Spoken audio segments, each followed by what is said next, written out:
Essa semana a gente foi abordado sobre situações que estão incomodando as pessoas em virtude da complexidade dos assuntos. Uma é uma tal de criança de cristal, ou indigo. Já ouviu falar sobre isso? Pois é, gente, tem gente falando sobre esse assunto. E a gente foi atrás para tentar entender aonde essas pessoas querem chegar e aonde isso está associado à condição autista ou não, tá? A outra situação de treta que nós observamos foi a eletroconvulsoterapia, que é aquela situação onde se trata com choque as pessoas autistas, ou tenta-se voltar a esse assunto de tratar pessoas autistas com choque. E aí? A gente precisa conversar, e você precisa ter argumento e elemento para poder discutir, não simplesmente jogar o assunto no seu grupo. Vamos lá? Vamos conversar?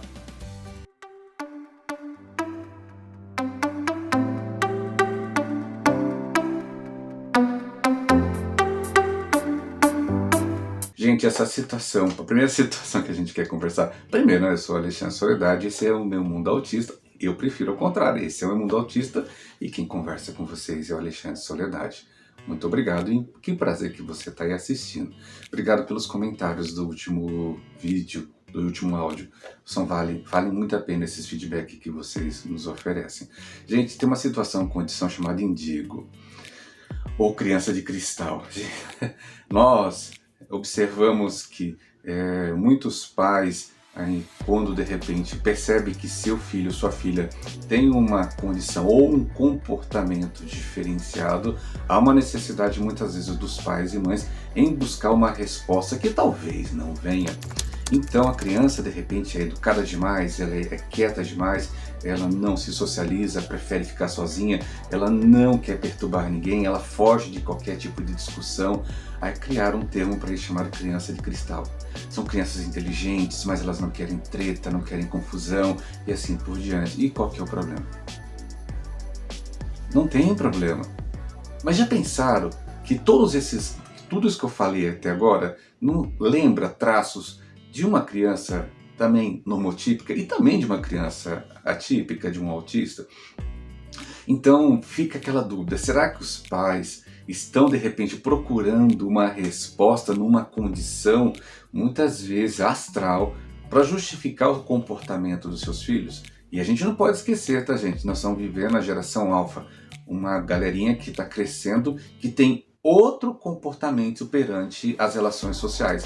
Não necessariamente serão autistas ou são autistas e tampouco são crianças diferentes dos outros. Elas são de repente crianças como qualquer outra criança da nova geração. Vale a pena você assistir um vídeo que a gente falou aqui sobre geração alfa. Vale muito a pena.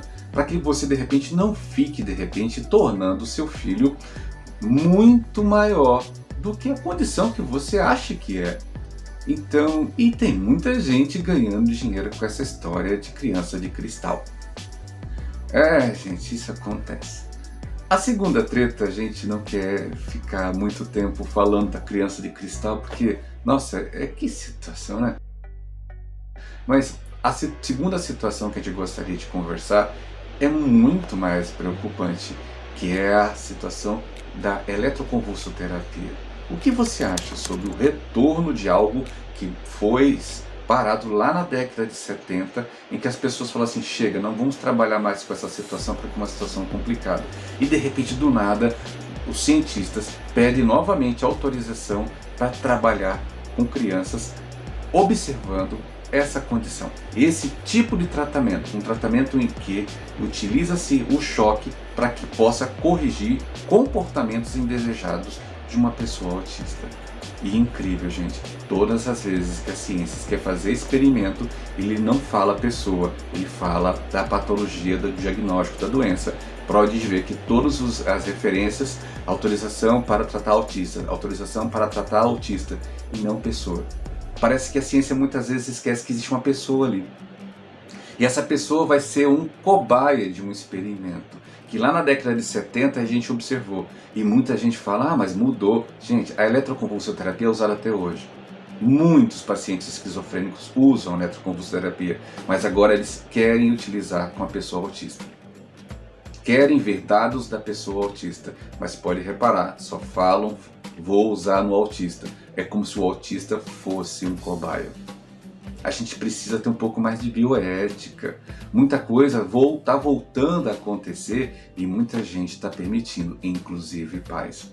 A gente não quer julgar o pai ou a mãe que autoriza a eletroconvulsoterapia como o último recurso. Aliás, a eletroconvulsoterapia é o último recurso que deve ser utilizado numa situação onde o grau 3 ou o antigo severo, a partir de 2022, exigem, onde a criança, o jovem, não tem mais controle. É uma alternativa em que os pais autorizam e não para todo autista.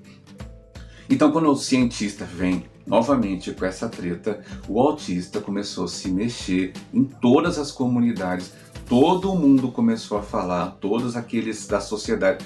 Olha, Fátima Covante, Vale, Dr. Clay, várias pessoas que têm um notório saber sobre a situação e condição autista já se manifestaram tremendamente contrário a essa ideia inicial.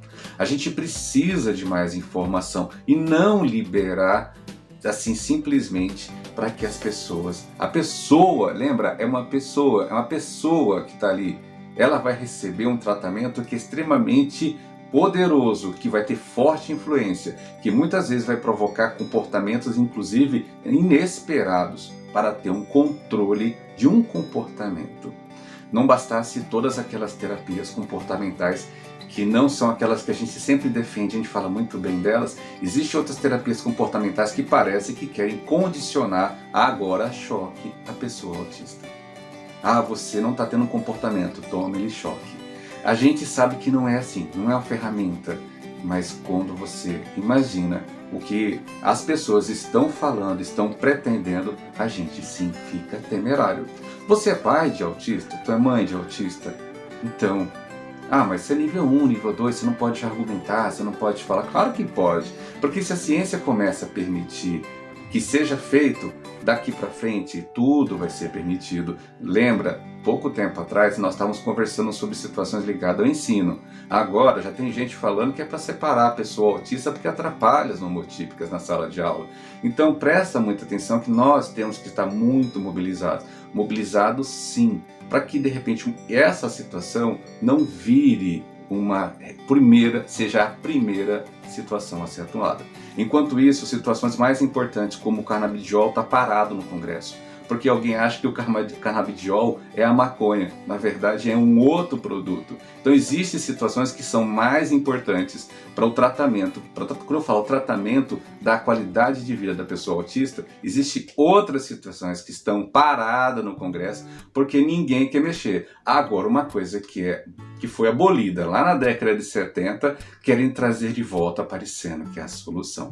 O canal Meu Mundo Autista se pronuncia tremendamente contrário a essa fala inicial de aprovar choque, tratamento de choque para mudar comportamento.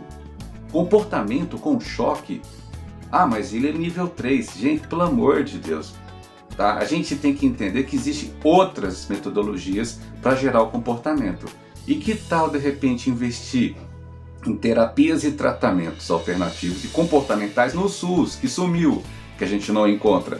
Que tal, de repente, favorecer a pesquisa, levar pessoas mais para o SUS, onde a gente precisa estar, porque a gente está refém dos planos de saúde. Então, coisas mais importantes não tem conversa, mas essa situação que gera pânico nas pessoas parece que está caminhando. De um lado, pessoas tratando seus filhos como cristal. Isso já acontece há muitos anos, diria Isamitiba, que diria parafuso de geleia. Pessoas que não podem, mas isso é normal. As pessoas estão numa outra condição de vida. E por outro lado, pessoas achando interessante voltar o choque. Gente, a gente precisa conversar mais. A gente precisa ter mais você. Conversa mais com a gente. Vamos conversar, todos nós, todos aqueles envolvidos com o autismo. A gente precisa se unir e conversar mais. E não permitir essas loucuras. Eu acho que quem devia levar um choque, eu acho que é quem está preocupado com algumas coisas e esquecendo do que é mais importante. Tá bom? Até a próxima.